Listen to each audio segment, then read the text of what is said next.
Alors aujourd'hui, on va décortiquer le plan, qu'on pourrait presque qualifier de plan de maître, de Google, dans cette fameuse guerre de l'intelligence artificielle. On va aller droit au but, la question que tout le monde se pose. Qui est vraiment en train de gagner la guerre de l'IA? La réponse, elle est loin d'être aussi simple qu'on le pense, elle pourrait même bien surprendre. Parce que, en fait, si on remonte à 2023, donc il n'y a pas si longtemps, la réponse, elle semblait évidente. Dans le monde de la tech, tout le monde était à peu près d'accord, c'était quasi unanime. Le nom sur toutes les lèvres, c'était OpenAI. ChatGPT, c'était la révolution. Ça dominait absolument toutes les conversations. On parlait vraiment de la technologie qui allait tout changer, du début d'une nouvelle ère, ni plus ni moins. Et Google dans tout ça? Eh bien, Google, c'était le grand absent. Le géant qu'on disait complètement à la traîne, dépassé, hors jeu. L'image, c'était celle d'un titan du passé qui avait lamentablement raté le train de l'avenir. Et c'est justement là qu'on entre dans notre première partie. Parce que tout ça, c'était en fait une gigantesque erreur de calcul collective. C'était l'histoire que tout le monde, ou presque, a cru sur parole. Ah, le portrait de Google à l'époque n'était vraiment, mais alors vraiment pas flatteur. Les critiques fusaient de partout, trop lents, complètement hors jeu. Leur démo, un fiasco total.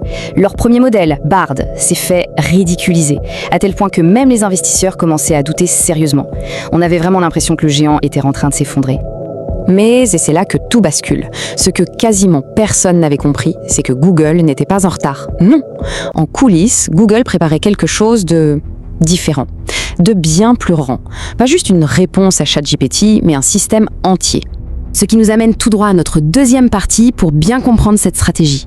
En fait, c'est simple. Google ne jouait pas au même jeu que les autres. L'objectif, ce n'était pas de construire un outil de plus, non, c'était de bâtir une véritable forteresse. Et voilà la différence fondamentale de leur approche. D'un côté, on a la plupart des entreprises d'IA qui font quoi? Elles construisent un produit unique, un assistant par exemple, et pour ça, elles louent leurs armes, si on peut dire, en payant pour des cartes graphiques Nvidia. Elles dépendent d'infrastructures externes. Et de l'autre côté, on a Google. Eux, ils ont fait un choix radicalement différent, construire un environnement complet, fabriquer leurs propres armes et contrôler absolument toute la chaîne de valeur. Ok, mais alors, concrètement, comment on fait pour bâtir une forteresse pareille? Quels sont les piliers de cette stratégie? Eh bien, ça repose sur 3 piliers, 3 fondations ultra solides. D'abord, le matériel. Depuis plus de 10 ans, Google développe en interne ses propres puces, les TPU. Ça change tout, ça réduit les coûts de façon drastique et surtout, ça les rend indépendants. Deuxième pilier, l'énergie. L'IA, ça consomme une quantité d'énergie absolument folle. Google anticipe ça avec des projets de micro-réacteurs nucléaires. Et enfin, le troisième pilier, peut-être le plus important, les données. Et là, avec Google Search, Android et YouTube, soyons clairs, personne, absolument personne ne peut rivaliser. Et tout ça, ces 3 piliers, ça nous amène à leur coup de génie stratégique. Une sorte de prise de contrôle invisible. C'est la fameuse stratégie du cheval de Troie. Pour bien comprendre, il ne faut pas voir Gemini comme une application qu'on décide d'ouvrir, comme on ouvrirait ChatGPT. Non, il faut le voir comme une couche invisible, une intelligence qui est directement intégrée dans les outils que des milliards d'êtres humains utilisent absolument tous les jours, sans même y penser. Pensez-y, c'est dans Android, c'est dans Gmail, c'est dans Chrome, c'est dans YouTube, dans Maps, dans les résultats de recherche. C'est littéralement partout. Ils n'ont pas besoin de convaincre qui que ce soit de l'adopter. Il est déjà là, au cœur même de notre quotidien numérique. Et ça résume toute leur philosophie. La technologie la plus puissante, au fond, ce n'est pas celle qui fait le plus de bruit. C'est celle qui devient tellement intégrée qu'on l'utilise sans même s'en rendre compte. Elle devient naturelle. Et quand une technologie devient naturelle, elle devient indispensable. En faisant ça, Google a complètement changé les règles du jeu. La bataille a changé de nature. On n'est plus simplement dans une guerre des modèles, à se demander qui a l'algorithme le plus performant. Non, on est passé à une guerre des écosystèmes. Et là, la seule question qui compte, c'est qui possède l'environnement quotidien de l'utilisateur.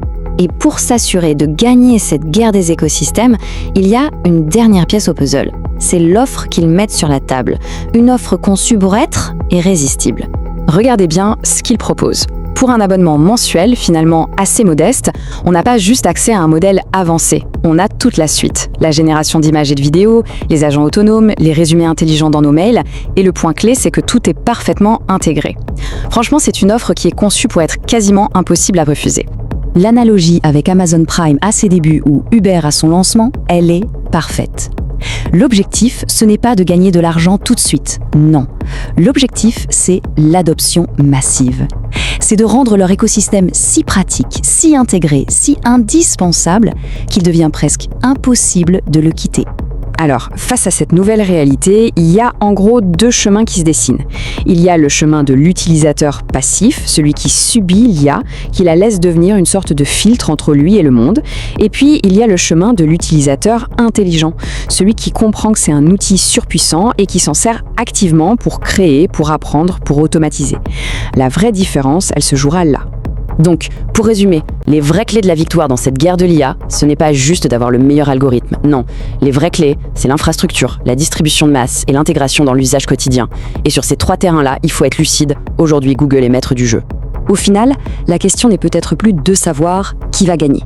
Cette partie semble déjà bien engagée. La vraie question, celle qui nous concerne tous directement, c'est, maintenant qu'on sait ça, comment fait-on pour prendre de l'avance dans ce nouveau monde? Comment tirer son épingle du jeu?